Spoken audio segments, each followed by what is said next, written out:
आज के हमारे सारांश में हम देखेंगे एक पिता की कहानी जिसे सुनकर आप कहेंगे कि क्या कोई अपने बच्चों के साथ ऐसा कर सकता है। फिल्म एक सच्ची कहानी पर आधारित है। दुर्भाग्यवश इसकी शुरुआत 1984 में हुई थी, एक शांत रात में जब पूरा परिवार रात के खाने के बीच में बैठा था।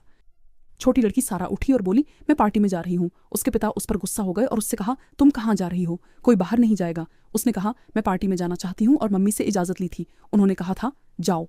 पिता माँ की तरफ देखते हैं और ज़्यादा गुस्सा हो जाते हैं और कहते हैं, मैंने कहा था कोई बाहर नहीं जाएगा या कोई पार्टी नहीं होगी।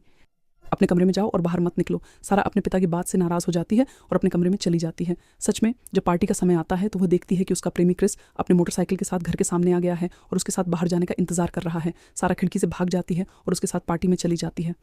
इसके बाद माँ अपनी बेटी को देखती है जो अपने पिता की बातों से नाराज़ होकर उठी थी, तो वह उसका कमरा खोलती है और देखती है कि बिस्तर खाली है और बेटी खिड़की से भाग गई है। और सारा की बदकिस्मती से जब उसकी माँ कमरे में आई, उसके पिता भी उठ गए और उन्हें पता चला कि वह अपने कमरे में नहीं सो रही है और भाग गई है।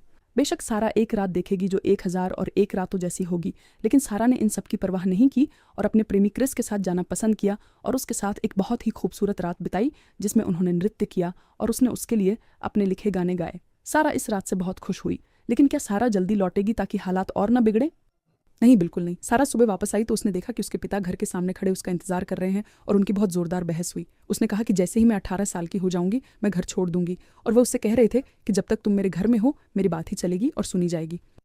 उसे छोड़कर वो अपने कमरे की ओर दौड़ गई। फिर सारा के कमरे में उसकी बड़ी बहन आती है और वे बातें करने लगते हैं। सारा उसे बताती है कि उसने क्रिस के साथ बहुत ही खूबसूरत रात बिताई और वह उसे बहुत प्यार करती है और खुश है। बातचीत के बीच में उनकी माँ कमरे में आती है और कहती है कि उनके पिता ने फैसला किया है कि वह सिर्फ 1 हफ्ते की सजा देंगे और सारा ने तय किया कि वह जैसे ही 18 साल की होगी घर छोड़ देगी। उसकी माँ ने पूछा, और तुम कहाँ जाओगी? सारा ने जवाब दिया, मैं पूरी दुनिया घूमना चाहती हूँ, नई जगह देखना चाहती हूँ और ऐसा काम करना चाहती हूँ जो मेरे सपनों और महत्वाकांक्षाओं को पूरा करे। जब वह अपनी योजना बता रही थी, लड़का कमरे के बाहर खड़ा था और उसने सारा की बात सुनी। वह बहुत नाराज हुआ, खासकर जब उसने सुना कि उसकी माँ इस बात से सहमत है। और यहाँ से शुरू होगी उस पिता की कहानी जिसका कोई मिसाल नहीं है मानव इतिहास में। जब उसने बात सुनी तो वह गुस्से में आ गया और नीचे उतरा। वह तनाव में था और उसकी नसों में खून खौल रहा था। वह बेसमेंट में उतरा और उसे याद आया कि उसकी लाइब्रेरी के पीछे एक छुपा हुआ कमरा है। वह कमरे को खोलता है और सोचता है कि अपनी बेटी के साथ कैसे व्यवहार करेगा। 3 महीने बाद सारा अपनी माध्यमिक शिक्षा से स्नातक करती है और उसका 18वां जन्मदिन करीब आ रहा है जिसका वह इंतजार कर रही है ताकि वह घर छोड़ सके और अपने सपने पूरे कर सके। लेकिन उसे नहीं पता था कि यह समय वास्तव में उसकी ज़िंदगी बदल देगा। लेकिन यह नर्क होगा क्योंकि उसके पिता की एक अलग राय और पूरी तरह से अलग योजना है जो सारा की ज़िंदगी को 180 डिग्री बदल देगी। और एक दिन सारा की माँ बाहर जा रही थी सामान लेने और उसने उसे बताया कि वह बाहर जा रही है और उसके पिता अकेले हैं। माँ के बाहर जाने के बाद वह सारा के पास गया और उससे कहा कि वह उसे बॉक्स को बेसमेंट में ले जाने में मदद करे। सारा अच्छे इरादे से उसके साथ गई और वे उस कमरे में गए जो लाइब्रेरी के पीछे था। उसने रुककर पूछा, ये कमरा क्या है? उसने उससे कहा कि यह कमरा कंक्रीट से बना है जिसे घर के पिछले मालिक ने युद्ध के बमों से बचाने के लिए बनाया था, और वह कमरे में बॉक्स रखता है और उससे पूछता है, कमरे के बारे में तुम्हारा क्या ख्याल है? वह कहती है कि इसका रूप बहुत भद्दा है, बिल्कुल जेल जैसा। महत्वपूर्ण बात यह है कि जब वह उससे पूछ रहा था और वह जवाब दे रही थी, वह धीरे धीरे पीछे हट रहा था जब तक कि वह कमरे से बाहर नहीं निकल गया और पासवर्ड से दरवाज़ा बंद कर दिया। रात हो जाती है और माँ अपनी बेटी को लेकर बहुत चिंतित होती है और नहीं जानती कि वह कहाँ गायब हो गई है। और उसने उसके सभी दोस्तों से बात की। उसके सभी दोस्त उठ गए, किसी को उसके बारे में कुछ नहीं पता, और वह कह रही है कि वह पुलिस को बताएगी जबकि वह किताब पढ़ रहा है और उसे कोई परवाह नहीं है। और वह शांति से जवाब देता है कि वह बाहर गई होगी और कल की तरह वापस आ जाएगी। दूसरे दिन सारा अभी भी तहखाने में है, दरवाज़ा खोलने की कोशिश कर रही है और पासवर्ड लिख रही है, लेकिन वह नहीं खुलता जब तक कि उसने सभी पासवर्ड प्रयास खत्म नहीं कर दिए। वह तहखाने की बिजली काट देती है और साथ ही तहखाने में मौजूद वेंटिलेशन फैन भी। और चौथा दिन आता है।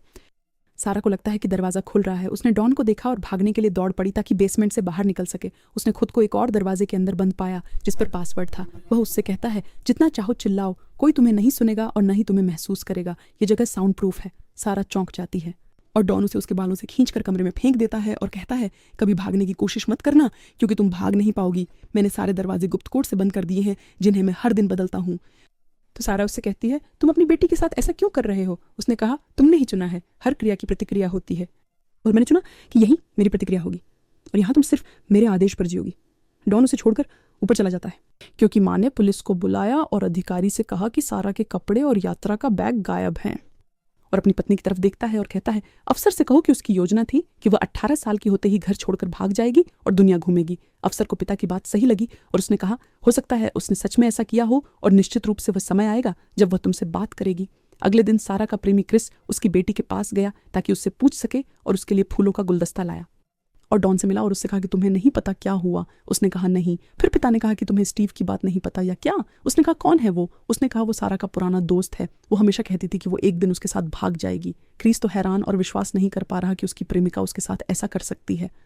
फिर पिता उसे समझाने की कोशिश करता है कि वह सच में उसके साथ भाग गई है और क्रिस चला जाता है सदमे में और समझ नहीं पा रहा है। 21 तारीख को डॉन बेसमेंट में सारा के पास जाता है और उसके साथ केक होता है उसके जन्मदिन के लिए।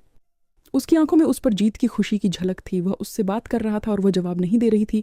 उसने उसे लाल नाइटी जन्मदिन का तोहफा दिया और उसे पहनने के लिए कहा और पूछा तुम्हारी क्या इच्छा है? उसने कहा यहाँ से निकल जाओ। उसने कहा इसे छोड़कर कुछ और देखो। उसने कहा मुझे एक घड़ी चाहिए। उसने कहा ठीक है, लेकिन तुम्हें यह जानना होगा कि जैसे मैं तुम्हारे लिए कुछ करूंगा जो तुम्हें चाहिए, वैसे ही तुम्हें भी मेरे लिए कुछ करना होगा जो मुझे चाहिए। और उसकी बातों से हमें पता चलता है कि उसकी बेटी के प्रति उसका इरादा बिल्कुल भी अच्छा नहीं था और इस मामले में इससे घटिया कुछ नहीं हो सकता। 38वें दिन सारा ने फैसला किया कि वह टूना के डिब्बे के ढक्कन से हथियार बनाएगी ताकि वह अपने पिता को मार सके और जैसे ही वह आए भाग सके।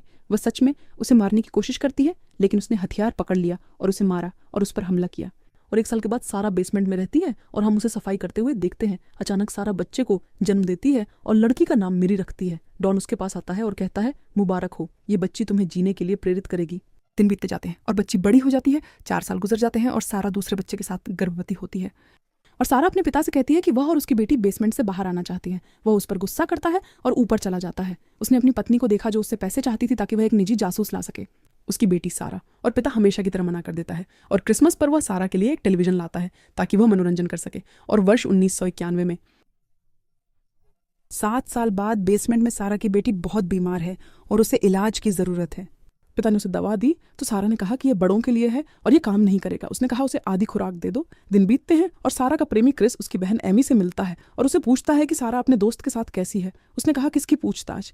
उसने कहा तुम्हारे पिता ने मुझे ऐसा कहा। और वह कहती है कि इस नाम का कोई नहीं है और उसे डर है कि उसके पिता ने सारा के साथ कुछ किया है। वह जाकर उससे इस बारे में सामना करती है और कहती है कि तुमने क्रिस से झूठ क्यों बोला और ऐसा क्यों कहा?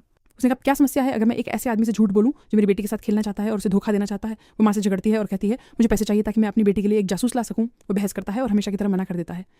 तो एमी झगड़े का फायदा उठाती है और बेसमेंट की चाबी पाकर नीचे देखने जाती है कि वहाँ क्या है। उसे कुछ नहीं मिला और डॉन उसके पीछे नीचे आ गया और उस पर चिल्लाने लगा। फिर वो वापस ऊपर चली गई। इस समय सारा तीसरे बच्चे को जन्म दे रही होती है। उसे कहती है कि इस बच्चे को ऊपर ले जाओ और वह उसे ताने मारते हुए कहता है ये कैसी निर्दयता है, कोई माँ अपने बच्चे को इस तरह कैसे छोड़ सकती है? वह कहती है कि 2 बच्चों के अलावा और कोई जगह नहीं है और उसके पास ध्यान देने का समय नहीं है। और अगर यह बच्चा अगले दिन भी मौजूद रहा, माँ घर का दरवाजा खोलती है और बच्चे को घर के सामने पाती है। उसके साथ एक कागज है। पिता ने उसे लिखा है जिसमें सारा की ओर से लिखा है कि यह उसका बेटा है और वह कठिन परिस्थितियों में जी रही है और उसका खर्च नहीं उठा सकती, इसलिए इसे अपने पास रखो। माँ उसे लेती है और रोने लगती है। और वास्तव में सारा ने एक छोटी सी चिट्ठी लिखी थी जिसमें वह अपनी माँ से मदद मांग रही थी ताकि वह उसे बचा सके और उसे बता सके कि वह तहखाने में है। लेकिन दुर्भाग्य से वह चिट्ठी डॉन के हाथ लग गई और डॉन सारा का सामना करने के लिए नीचे आता है और उससे बहस करता है। और वर्ष 2001 में उस दिन बहुत ज़्यादा बारिश हो रही थी। छत का एक हिस्सा दरकने लगा और सारा ने देखा। उसने एक चम्मच लिया और उसमें खोदना शुरू किया। जब तक कि उसने सड़क की सीवेज पाइपलाइन नहीं देखी, उसने अपना हाथ अंदर डाला और टॉर्च की रोशनी को घुमाया ताकि कोई उसे देख सके और उसकी मदद कर सके। वास्तव में कोई गुजरता हुआ उसे देखता है, दरवाजे पर दस्तक देता है और पिता दरवाजा खोलते हैं, उसे बताते हैं कि क्या हुआ और कहते हैं कि मैं देखूंगा क्या है। वो सारा के पास जाता है और उसे बुरी तरह मारता है, भले ही वह गर्भवती है, जब तक कि वह खून नहीं बहाती और बच्चा मर जाता है। फिर डॉन नीचे आता है और देखता है कि सारा ने मरे हुए बच्चे को मेज पर रख दिया है। उसे ले जाकर बगीचे में दफना देता है और साल 2002 में ये उसका 18वां साल है तहखाने में। एक दिन डॉन उसके पास आता है और सारा बहुत थकी हुई होती है और वह उससे कहता है कि वह अपना चेहरा ठीक करे और उसे धमकी देता है कि अगर वह परेशान हुआ तो वह फिर से उनके पास नहीं आएगा और उन्हें भूख से मरने के लिए छोड़ देगा। बच्चे विद्रोह करने की योजना बनाते हैं और डॉन से कहते हैं कि वे ऊपर जाना चाहते हैं और उन्हें कहता है कि अगर तुम्हारी माँ ने सही व्यवहार किया तो तुम सब ऊपर जा सकते हो। और वह उन्हें छोड़कर चला जाता है और बच्चे सारा से झगड़ते हैं और उसे इस सब का कारण मानते हैं। सारा इन आरोपों को सहन नहीं कर पाती और गुस्सा हो जाती है और ज़मीन पर बैठकर रोने लगती है। थोड़ी देर बाद वह शांत हो जाती है और वे बात करने लगते हैं और उसने उन्हें सब कुछ बताया और कि डॉन उसका पति नहीं है, वह उसका पिता है जैसे कि वह उनका पिता है और उसने उसे यहाँ बंद कर दिया क्योंकि उसने कुछ ऐसा किया जो उसे पसंद नहीं आया। और निश्चित रूप से बच्चे इस बात से चौंक जाते हैं और 19वें साल में डॉन खाना कम करना शुरू कर देता है और सारा झगड़ने लगती है। इससे उसका बेटा गुस्सा हो जाता है और उससे झगड़ता है क्योंकि उसकी माँ उसे डांटती है और वह उन्हें छोड़कर चला जाता है और उनकी बिजली काट देता है।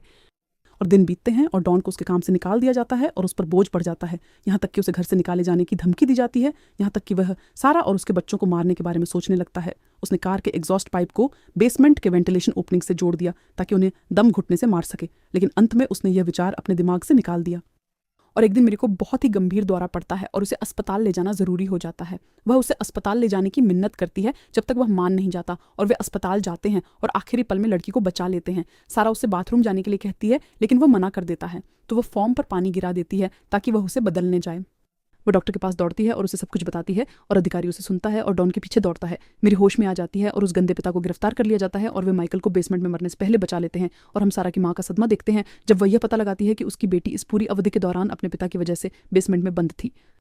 लेकिन इस कहानी का उज्जवल पक्ष ये है कि क्रिस सारा के पास आता है और उसे वह गुलाबी हेलमेट देता है जिसका उसने 24 साल पहले वादा किया था।